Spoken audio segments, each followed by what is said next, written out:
আসসালামু আলাইকুম ভিউয়ার্স, আপনারা সবাই কেমন আছেন? আমি তো আলহামদুলিল্লাহ ভালো আছি। চলে আসলাম আপনাদের মাঝে আরেকটি নিউ ভিডিও নিয়ে। আজকে আমি আপনাদের সাথে শেয়ার করব শিং মাছ দিয়ে লতি চচ্চড়ি রেসিপি।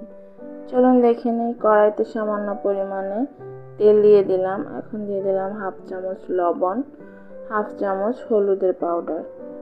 কেটে রাখা লতিগুলো 2 থেকে 3 মিনিট ভেজে নেব। ভুল ত্রুটি হলে অবশ্যই ক্ষমা দৃষ্টিতে দেখবেন। ভাজা হয়ে গেছে, এখন তুলে নিলাম। একই কড়াইতে রান্নার জন্য তেল দিয়ে দিয়েছি। এখন দেব কয়েক কোয়া রসুন, দিয়ে দেব হাফ চামচ পরিমাণে জিরা, একটু ভেজে নেব। এখন দিয়ে দিব পেঁয়াজ কুচি, পেঁয়াজটা ব্রাউন কালার করে ভেজে নেব। দিয়ে দিলাম 3টে কাঁচামরিচ। এখন দিয়ে দিব 2 টেবিল চামচ পরিমাণে আদা রসুন পেস্ট। আবারও ভালো করে একটু ভেজে নেব। এখন দিয়ে দেব হলুদ, মরিচ, ধনিয়া, জিরা পাউডার আর পরিমাণ মতো লবণ। সবগুলো মশলা ভালোভাবে একটু ভেজে নেব। সামান্য পরিমাণে পানি দিয়ে দেব মশলাটা কষিয়ে নেওয়ার জন্য।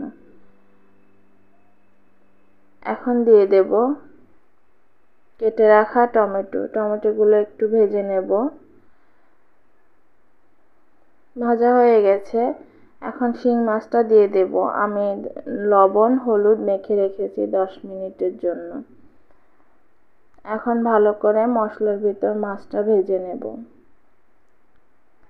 আমার ভিডিওগুলো যদি আপনাদের ভালো লেগে থাকে অবশ্যই আমার চ্যানেলটা সাবস্ক্রাইব করে দিবেন, লাইক কমেন্ট শেয়ার করে দিবেন, যেন আগামী দিনগুলো আমি আরও সুন্দর সুন্দর ভিডিও নিয়ে আপনাদের সামনে হাজির হতে পারি।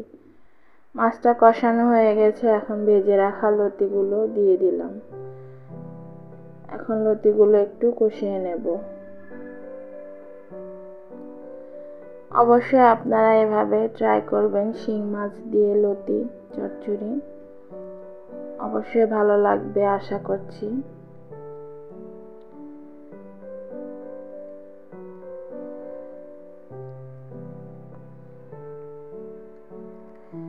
এখন দিয়ে দিলাম সামান্য পরিমাণে পানি।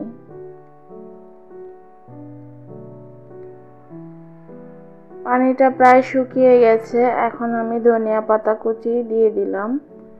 একটু নেড়েচেড়ে মিশিয়ে দেব।